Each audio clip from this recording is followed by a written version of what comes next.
Eh oui, bonjour à vous, monsieur Bakayoko. Bonjour, madame. Bienvenue. Merci. Alors, le sujet a été lancé, on le rappelle, l'engagement social et citoyen du jeune, levier de développement et de cohésion sociale. La première question serait de savoir comment appréhendez-vous l'engagement social et citoyen du jeune en Côte d'Ivoire? Merci. La question telle que posée admet deux variantes. L'engagement social d'une part et l'engagement citoyen d'autre part.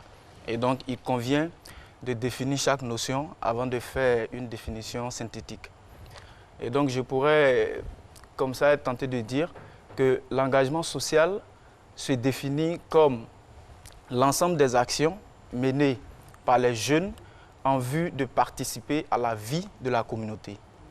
Et l'engagement citoyen, c'est l'ensemble des actions menées par les jeunes en vue de promouvoir les valeurs de la République, le respect des lois, le respect des symboles de l'État. Et donc, globalement, on pourrait concevoir l'engagement social et citoyen des jeunes comme, d'une part, la participation des jeunes à la vitalité de la communauté et cet effort qui est déployé au quotidien par les jeunes en vue d'inculquer aux citoyens les valeurs républicaines. Alors, quel est le plan de la situation? Qu'est-ce qui se passe concrètement dans notre pays relativement à ce que vous dites? Quel est l'état des lieux? Est-ce qu'on peut se faire un petit état des lieux par rapport à l'engagement des jeunes en Côte d'Ivoire, qu'ils soient citoyens ou social? Le bilan est quelque peu décevant parce que les jeunes ont tendance à rester en marge de cet engagement social et citoyen. Et ils ont l'impression que c'est à l'État, donc au gouvernement, qu'il appartient de faire la promotion des valeurs républicaines, de faire la promotion des valeurs qui pourraient très certainement participer à la construction de l'édifice national.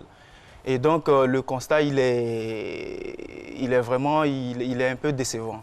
Il est un peu décevant. On constate un retrait des jeunes, on constate une réticence des jeunes. Et donc, ma foi, le constat, il est un peu décevant. Alors, de votre position de président de la MASSI, Mouvement d'avenir et de Côte d'Ivoire, quelle serait, selon vous, la part que les jeunes devraient prendre et comment cela se déclinerait? Nous sommes dans un pays composé, où la population est composée majoritairement de jeunes. L'on parle, à travers les statistiques, l'on parle de 70% de jeunes. Et nous estimons au niveau du MASSI que le développement du pays passe par les jeunes. Et donc, ces jeunes doivent avoir le sens de la responsabilité, le sens de l'État, le sens de la République. Ils doivent s'approprier ces valeurs et ils ne doivent pas rester en marge. Ils ne doivent pas rester en marge. Ils ne doivent pas voir en la promotion de la vie sociale, en la promotion des valeurs républicaine, l'affaire de l'État. Ce n'est pas l'apanage de l'État, c'est l'affaire de tous. Et nous, au niveau du MASSI, nous estimons que les jeunes doivent poser des actes forts de nature à faciliter la vie sociale. Ils doivent poser des actes forts de nature, ils doivent même se constituer en des agents de sensibilisation. Parce que ne l'oublions pas, la Côte d'Ivoire aussi est fortement composée d'une population qui, malheureusement, est analphabète. Et donc, il va falloir sensibiliser ces populations sur ce qui pourrait éventuellement contribuer à la paix sociale. Parce que sans paix sociale, il n'y a pas de développement possible.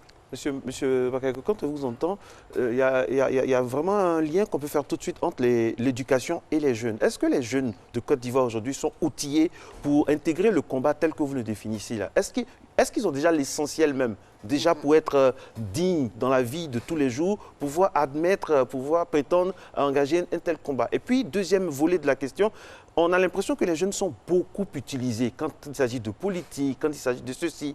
Comment faire pour échapper à tout ça? D'abord, nous estimons que pour ceux qui ont été à l'école, les jeunes ont les outils nécessaires. Ils ont les outils nécessaires parce que il y a de cela un mois, nous avons assisté au classement des universités au niveau de l'Afrique et l'université de Bouaké a été présentée en bon pôle. Et il y a des concours qui sont organisés au niveau du CAMES chaque année Et les lauréats, en tout cas les premiers, sont sortis des universités ivoiriennes, notamment l'université de Bouaké. Donc, en termes de substance, en termes de ressources, en termes d'éléments de fond, nous estimons que les jeunes sont suffisamment outillés. Quant à l'aspect qui frise l'instrumentalisation des jeunes, nous estimons tout simplement que c'est aux jeunes de s'affranchir de ces pratiques. C'est vrai, les jeunes peuvent s'intéresser à la politique, mais en faisant la part des choses. En faisant la part des choses, en sachant que ils ne sont pas obligés d'accepter tout ce qu'on leur propose. Malgré leur situation, ils ne sont pas obligés d'accepter tout ce qu'on leur propose. Ils peuvent essayer d'entreprendre des projets novateurs. Ils peuvent se mettre en groupe de jeunes pour essayer ensemble de consolider certains projets, de nourrir certains projets, les mener jusqu'au bout en fait. Donc ils ne sont pas obligés de se laisser instrumentaliser par les entités politiques. Ils peuvent s'affranchir et on le voit ailleurs. Pourquoi pas en Côte d'Ivoire? Alors, M. Bakayoko, vous avez parlé dans vos propos en amont de faire, on va dire, écho aux actions du gouvernement et seulement ne pas laisser le gouvernement ou l'État agir.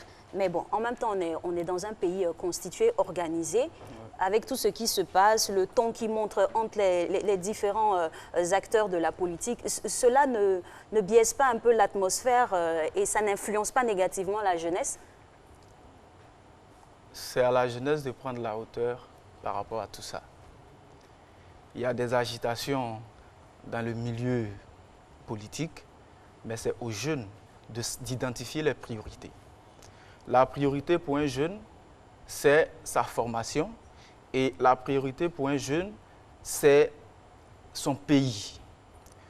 Quand on parle de république, certaines personnes pensent que c'est simplement un discours.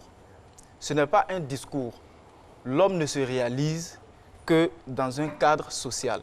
L'homme ne se réalise que lorsque les valeurs qui fondent notre environnement sont respectées. Donc les jeunes ne sont pas obligés de se laisser emporter par cette vague d'agitation qui malheureusement a lieu dans le milieu politique. Alors quand on voit des réunions de jeunes, on est un peu étonné parce qu'on ne sait plus finalement qui est jeune. Parce que quand je prends les partis politiques, les responsables des jeunes des partis politiques, il y en a qui ont la cinquantaine dedans. Alors moi je me pose une question, le concept de jeune, même est-ce qu'il n'est pas galvaudé? Qui est jeune? Le concept de jeune est malheureusement galvaudé en Afrique en général et en Côte d'Ivoire en particulier. En principe, si on regarde les standards internationaux, le jeune, c'est jusqu'à 35 ans. Sous nos tropiques, des gens ont 40 ans, ils ont 50 ans, ils ont 60 ans et ils continuent de se revendiquer de cette tranche de la jeunesse. Donc nous estimons que les jeunes doivent quand même comprendre qu'il y a un âge pour se construire. C'est un tournant décisif, c'est un tournant à ne pas rater. Si jusqu'à 30 ans, 35 ans, vous n'arrivez pas à vous réaliser, vous n'arrivez pas à voir, ne serait-ce que à identifier des brins d'espoir dans votre vie, il y a un souci. Il y a un souci et les partis politiques, malheureusement, contribuent à cette pratique-là. Parce que vous êtes dans un parti politique, vous avez 40 ans et on estime que vous êtes jeune. On estime que vous devrez attendre. On estime que vous devrez encore gravir certaines marches avant de prendre certaines responsabilités. Et donc, on favorise l'irresponsabilité des jeunes. Au niveau du MASI, nous estimons que, c'est vrai, nous sommes jeunes. Pour la plupart, c'est des étudiants. Mais nous avons décidé d'orienter nos actions vers la jeunesse, de nous former, de ne pas rater le tournant des 30 et 35 ans.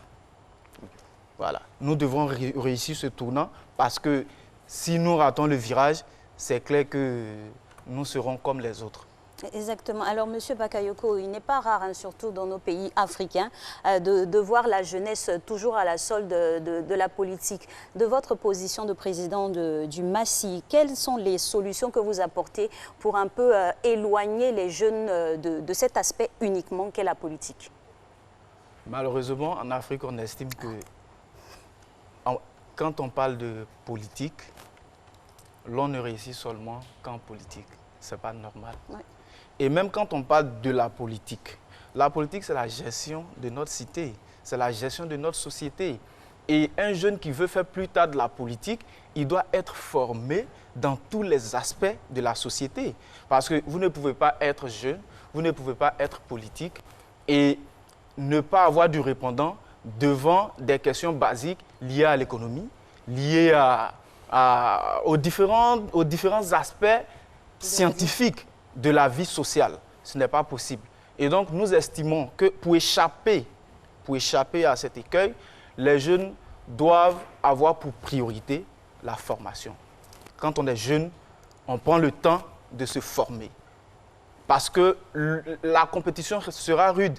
Et au niveau du MASSI, il y a quelque chose que nous appelons le rendez-vous des générations. Aujourd'hui, je suis Falikou Bakayoko. Demain, dans 5 ans, dans 10 ans, je sais que c'est ma génération qui était là et qui sera là plus ou moins. Et ce jour-là, où est-ce que je serai? Dans quelle posture je serai? Il faudrait que j'ai les rudiments nécessaires pour participer dignement et honnêtement à cette compétition. Il ne faudrait pas que je sois en marge, il ne faudrait pas que je sois moins outillé que les autres. Et donc, nous estimons que pour échapper à cet écueil, les jeunes doivent essentiellement se concentrer sur leur formation. Absolument. C'est bien de terminer par le mot formation parce que c'est la base de toute chose. Merci infiniment à vous, Monsieur Falikou Bakayoko. Je rappelle que vous êtes du MASSI, un mouvement vraiment qui veut faire en sorte que les jeunes aient droit de citer et que ce soit la responsabilité qui commence parce qu'être jeune, ce n'est pas forcément être irresponsable. On peut être jeune et sage. Tout à fait. Merci d'être à Matin Bonheur, mesdames et messieurs qui se